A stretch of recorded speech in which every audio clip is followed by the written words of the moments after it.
Hi friends, spicy kitchen ಚಾನಲ್ಗೆ ಸ್ವಾಗತ. ಮೈಸೂರಲ್ಲಿ ತುಂಬ ಫೇಮಸ್ ಆದಂಥ ವೈಟ್ ಚಿಕನ್ ಪಲಾವ್ ಮಾಡೋಣ.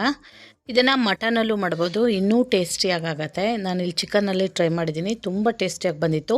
ಈ ಥರ ವೈಟ್ ಪಲಾವ್ನ ನೀವು ಟ್ರೈ ಮಾಡಿ ಮನೇಲಿ, ತುಂಬಾ ಟೇಸ್ಟಿಯಾಗಿರುತ್ತೆ. ನಿಮ್ಗೆ ಇಷ್ಟ ಬರೋ ಅಂಥ ಚಿಕನ್ ಗ್ರೇವಿ, ಚಿಕನ್ ಕರಿ ಜೊತೆ ಇದನ್ನು ಸರ್ವ್ ಮಾಡ್ಕೊಂಡು ತಿಂದರೆ ತುಂಬ ಟೇಸ್ಟಿಯಾಗಿ ಬರುತ್ತೆ. ಇದು ಲೈಟ್ ಆಗಿರುತ್ತೆ, ಸ್ಪೈಸಿ ಮಸಾಲೆ ಎಲ್ಲ ಕಡಿಮೆ ಇರುತ್ತೆ ಇದಕ್ಕೆ, ಅಂದರೂ ಫ್ಲೇವರ್ಫುಲ್ಲಾಗಿ ಬರುತ್ತೆ ಈ ವೈಟ್ ಚಿಕನ್ ಪಲಾವ್. ಒಂದು ಸಾರಿ ತಿಂದರೆ ಮತ್ತೆ ಬಿಡೋಕ್ಕೆ ಮನಸ್ಸಾಗಲ್ಲ. ಇದನ್ನು ಆ ಥರ ರೆಡಿ ಆಗುತ್ತೆ. ಇದನ್ನು ಯಾವುದಾದ್ರೂ ಚಿಕನ್ ಕರಿ, ಮಟನ್ ಕರಿ ಜೊತೆ ಇದನ್ನು ಟೇಸ್ಟ್ ಮಾಡಿ ನೋಡಿ, ಅಲ್ಟಿಮೇಟ್ ಆಗಿರುತ್ತೆ. ಈ ಥರ ವೈಟ್ ಚಿಕನ್ ಪಲಾವ್ ಮಾಡೋ ವಿಧಾನ ನೋಡೋಣ. ಇಲ್ಲಿ ಕಾಯಿ ತೊಗೊಂಡಿದ್ದೀನಿ, ಒಂದು ಉಪ್ಪಷ್ಟು ಕಾಯಿ, ಒಂದು ಅರ್ಧ kg ಚಿಕನ್ ತೊಗೊಂಡಿದ್ದೀನಿ. ಈ ಕಾಯಿಯಿಂದ ಮೊದಲು ಹಾಲು ತಗೊಳ್ಳೋಣ. ಈ ಕಾಯಿ ಹಾಲು ಬದಲಾಗಿ ನೀರನ್ನು ಯೂಸ್ ಮಾಡ್ಕೋಬೋದು. ನಾನು ಇವತ್ತು ಕಾಯಿ ಹಾಲು ಬಳಸಿ ಮಾಡ್ತಾಯಿದ್ದೀನಿ, ಇನ್ನೂ ಟೇಸ್ಟಿಯಾಗತ್ತೆ. ಟೇಸ್ಟು ತುಂಬ ಚೆನ್ನಾಗಿರುತ್ತೆ. ಈ ಕಾಯನ್ನು ನೈಸಾಗಿ ರುಬ್ಕೊಂಡು ಇದನ್ನು ಸ್ಟೈನ್ ಮಾಡ್ಕೊತಾ ಇದ್ದೀನಿ. ಈ ಥರ ನೋಡಿ, ಸ್ಟೈನ್ ಆಗಿದೆ. ಈಗ ಇದು ಚೆನ್ನಾಗಿ ಪ್ರೆಸ್ ಮಾಡಿಕೊಂಡ್ರೆ ಅದರಲ್ಲಿರೋ ಕಾಯಿ ಹಾಲು ಅಂಶ ಎಲ್ಲ ಬಂದುಬಿಡುತ್ತೆ. ಈಗ ಮತ್ತೆ ಜಾರಿಗೆ ಸ್ವಲ್ಪ ನೀರು ಹಾಕ್ಕೊಂಡು ಕೈಯಿಂದ ಬೇಕಾದರೂ ಹಿಂಡ್ಕೋಬೋದು. ಇದನ್ನು ಹಿಂಡಿ ಈ ಕಾಯಿ ತೆಕ್ಕೊಂಡು ಹಾಲು ಮಾತ್ರ ತೆಕ್ಕೊಂಡಿದ್ದೀನಿ. ಇಲ್ಲಿ ಮಸಾಲೆಗೆ ಒಂದು ದೊಡ್ಡ ಈರುಳ್ಳಿ ತೊಗೊಂಡಿದ್ದೀನಿ. ಇಲ್ಲಿ ಚಿಕ್ಕ ಜವಾರಿ ಈರುಳ್ಳಿನೂ ತೊಗೋಬೋದು. ಬೆಳ್ಳುಳ್ಳಿ ಮತ್ತು ಒಂದು ಗಡ್ಡೆ, 1-2 ಇಂಚಷ್ಟು ಶುಂಠಿ ಹಾಕ್ಕೊಂಡಿದ್ದೀನಿ. 4 ಗೋಡಂಬಿ ಹಾಕ್ತಾಯಿದ್ದೀನಿ. 5-6 ಲವಂಗ ಹಾಕ್ತಾಯಿದ್ದೀನಿ. 1 ಇಂಚಷ್ಟು ಚಕ್ಕೆ ಹಾಕ್ತಾಯಿದ್ದೀನಿ. ಇಲ್ಲಿ ಮೇನ್ ಇಂಗ್ರೀಡಿಯೆಂಟ್ಸ್ ಅಂದರೆ ಸೋಂಪು ಕಾಳೇನೆ. ಅದನ್ನು ಅರ್ಧ ಸ್ಪೂನಷ್ಟು ಸೋಂಪು ಕಾಳು ತೊಗೊಂಡಿದ್ದೀನಿ. ಇದನ್ನು ಸ್ವಲ್ಪ ನೈಸಾಗಿ ರುಬ್ಕೊಂಡಿದ್ದೀನಿ. ರುಬ್ಬಾದಮೇಲೆ ಇದಕ್ಕೆ 1 ಕಪ್ಪಷ್ಟು ಮೊಸರು ಹಾಕ್ಕೋತಾ ಇದ್ದೀನಿ. ಮೊಸರನ್ನು ಹಾಕಿ ಮತ್ತೆ 1-2-3 ಸಾರಿ ಗ್ರೈಂಡ್ ಮಾಡ್ಕೊಳ್ಳೋಣ. ಇದನ್ನು ಚೆನ್ನಾಗಿ ಮಸಾಲೆ ಮಿಕ್ಸ್ ಆಗುತ್ತೆ, ಟೇಸ್ಟು ಚೆನ್ನಾಗಿ ಬರುತ್ತೆ. ಇದನ್ನು ಒಂದು ಅರ್ಧ kg ಚಿಕನ್ ತೊಗೊಂಡಿದ್ದೀನಿ. ಚಿಕನ್ ಬದಲಾಗಿ ಮಟನ್ನು ತೊಗೋಬೋದು, ಇನ್ನೂ ಟೇಸ್ಟಿಯಾಗಿ ಬರುತ್ತೆ.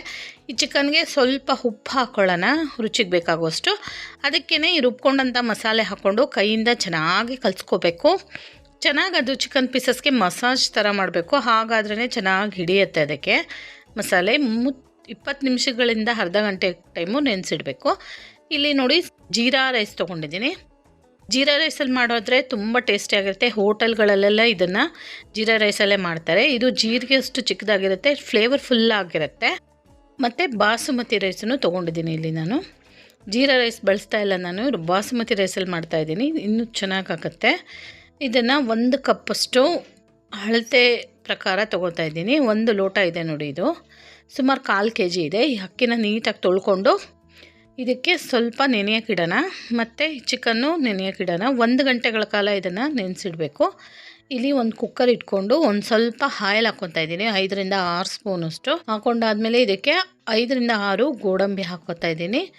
ಚಕ್ಕೆ ಲವಂಗನ ಅದಕ್ಕೆ ರುಬ್ಬಕ್ಕೆ ಹಾಕಿರೋದ್ರಿಂದ ಇಲ್ಲಿ ಮೆಣಸು, ಜಾಪತ್ರೆ, ಜಾಕಾಯಿ ಮತ್ತು ಕಲ್ಲುವು, ಪಲಾವ್ ಎಲೆ ಇಷ್ಟನ್ನು ಹಾಕ್ಕೊಂಡು ಚೆನ್ನಾಗಿ ಇದನ್ನು ಫ್ರೈ ಮಾಡ್ಕೋಬೇಕು. ಗೋಡಂಬಿ ಸ್ವಲ್ಪ ಕಲರ್ ಚೇಂಜ್ ಆಗೋ ತನಕ, ಇದರಲ್ಲಿರೋ ಫ್ಲೇವರ್ಸ್ ಎಲ್ಲ ಬಿಟ್ಕೊಳ್ಳೋ ತನಕ ಫ್ರೈ ಮಾಡ್ಕೊಳ್ಳೋಣ.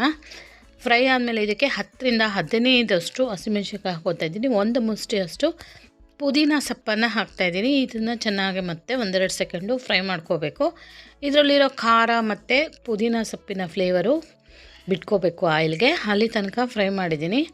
ಇಲ್ಲಿ ಮ್ಯಾಗ್ನೇಟ್ ಮಾಡಿ ಕಲಸಿಟ್ಟಂಥ ಚಿಕನ್ನ ಇದಕ್ಕೆ ಹಾಕ್ಕೋತಾ ಇದ್ದೀನಿ. ಸುಮಾರು ಒಂದು ಅರ್ಧ ಗಂಟೆಗಳ ಕಾಲ ನೆನೆಸಿಟ್ರೆ ಚೆನ್ನಾಗಿ ಹಿಡಿಯುತ್ತೆ ಅದಕ್ಕೆ ಮಸಾಲೆ ಫ್ಲೇವರ್ಸ್ ಎಲ್ಲ. ಇದನ್ನು ಹಾಕಿ 2-3 ಸೆಕೆಂಡು ಚೆನ್ನಾಗಿ ಹೈ ಫ್ಲೇಮಲ್ಲಿ ಇಟ್ಕೊಂಡು ಈ ಚಿಕನ್ನ ಫ್ರೈ ಮಾಡ್ಕೊಳ್ಳೋಣ. ಚಿಕನ್ ಬದಲಾಗಿ ಇಲ್ಲಿ ಮಟನ್ನು ಬಳಸ್ಬೋದು. ಮಟನ್ನಲ್ಲಿ ಮಾಡಿದ್ರೆ ಇನ್ನೂ ಟೇಸ್ಟಿಯಾಗತ್ತೆ.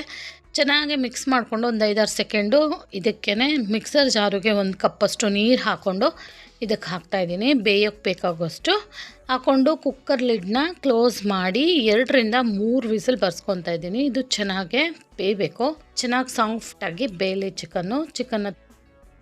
ಇಲ್ಲಿ ನೋಡಿ ಬೆಂದಿದೆ ಚಿಕನ್ನು, ಇದ್ರಲ್ಲಿ ಆಯಿಲೆಲ್ಲ ತೇಲ್ಕೊಂಬಂದಿದೆ, ಸಾಫ್ಟಾಗಿ ಬೆಂದಿದೆ. ಈಗ ಇದಕ್ಕೆ ಅಕ್ಕಿ ಹಾಕ್ಕೋತಾ ಇದ್ದೀನಿ. ಅಕ್ಕಿ ಹಾಕೋ ವಿಡಿಯೋ ಸ್ವಲ್ಪ ಸ್ಕಿಪ್ ಆಗೋಯ್ತು. ಬಾಸುಮತಿ ರೈಸನ್ನು ನೆನೆಸಿಟ್ಟಂಥ ಬಾಸುಮತಿ ರೈಸು ಇದಕ್ಕೆ ಹಾಕ್ಕೊಂಡು ಚೆನ್ನಾಗಿ 1-2 ಸೆಕೆಂಡ್ ಫ್ರೈ ಮಾಡಿಕೊಂಡು ಈಗ ರೈಸಿಗೆ ಮತ್ತು ನೀರಿಗೆ ಬೇಕಾಗೋ ಉಪ್ಪನ್ನು ಹಾಕ್ಕೋತಾ ಇದ್ದೀನಿ. ಉಪ್ಪು ಹಾಕ್ಕೊಂಡು ಚೆನ್ನಾಗಿ ಮಿಕ್ಸ್ ಮಾಡಿಕೊಂಡು ಈಗ ಕಾಯಿ ಹಾಲು ಹಾಕೋಣ.